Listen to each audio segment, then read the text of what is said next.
Hi, it's Heath from the White Dog Studio. So this little video is the front, back and sides video. The progression or the sequence is, I think, pretty standard from gymnastics training, the little I know about it. And we affectionately call it front, back and sides. So you start working the front of your body in a plank, spread your palms, emphasize trying to get the full surface of your palm down. Hands under the shoulders, legs connected.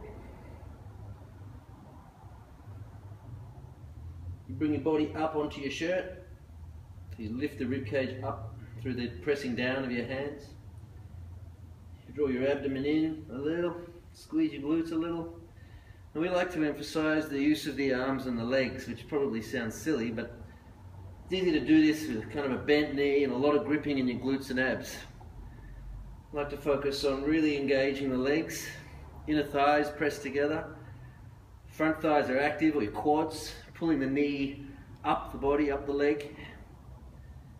Inner thighs really right up into your groin are active. And then there's a feeling of your thighs also trying to sort of turn outwards. Same kind of principle with your arms. Elbows are straight, thumb knuckles pressing down, the same as your big toes are pressing down. And there's a rotation in your arm from the forearm and a lift out of the shoulder blades, so your body lifts up. So from there we turn to the side. Straight arms, straight legs. You can stack the feet.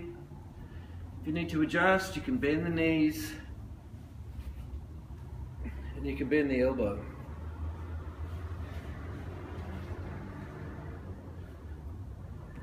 Generally we like to lift the bottom hip, lift the hips, so the bottom side rib-hip connection shortens. So you work right into those obliques. Arm up, make it look good. Long wave or breaking wave shape through your body. Again, legs want to be active. Inner thighs drawing up. Front thighs pulling the knee up. And that engagement of the glutes, deeper muscles of the around your hip, drawing the tailbone under a little, or the back hips down, the front hips up. The other side looks the same, I hope.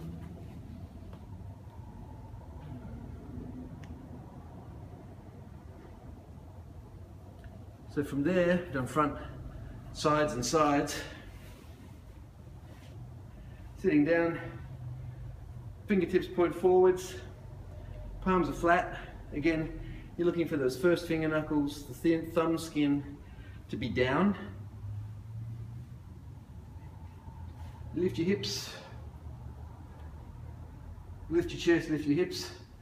You can do it as a bridge, or you can step out, straight legs, and lift, really lift the hips, lift the chest. Press the palm, skin down, first finger knuckle down, really lift. Again, all of the leg active, knee coming up the leg, back of the thighs active. Doing it on bent knees with the straight leg is by no means necessarily easier, it's different. Easier on the hamstrings. It tends to increase the stretch in the pecs and biceps, which in most cases is never a bad thing. From there, onto your back. So in line with old school Pilates and gymnastics training principles, we do the next exercise with the lower back on the floor. Not just because, but we've explored it and found that the lower abdominals definitely seem to fire more easily and doesn't aggravate lower back pain as much, balanced out with cobra push-ups, which you can find on another video. So there's two ways into this position. If you're new to it, start here. Chin to chest, legs up, depending on the length of your hamstrings. Inner thighs connected, you're going to get sick of me saying this. Knees pulling up so the quads are on. Pushing through your fingertips. You're not coming up as far as you can. You want your shoulder blades just off the floor. And the feeling of the shoulders going down your Adidas stripes, down the side of your body.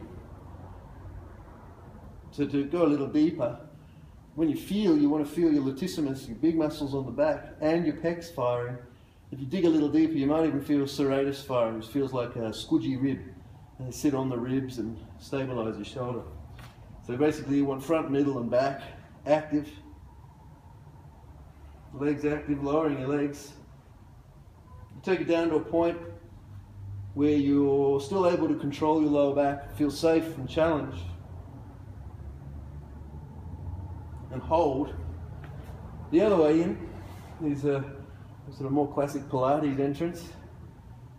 Straight legs, engage your abdominals, engage your glutes, in which by doing so you'll usually tilt the pelvis this way, posterior tilt the pelvis.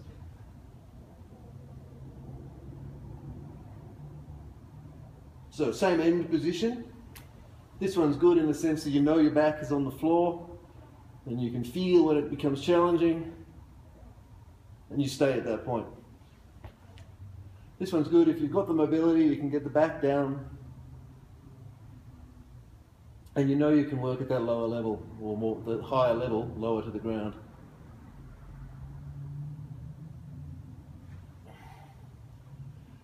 And finally, your flying Nike or your back arch. So the hip creases, this space here where the hip creases, press it down into the floor. Thighs lift, chest lifts. Thighs go up and away, chest comes up and away.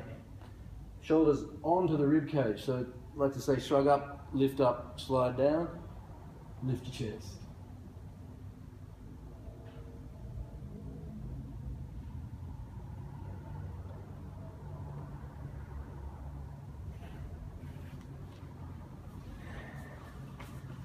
So if you've attended our classes, you'll be familiar with that. It's a regularly used sequence.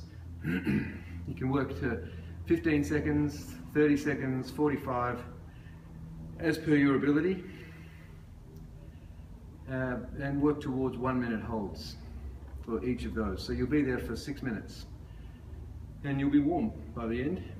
So yeah, that's our front, back and sides. See you next time.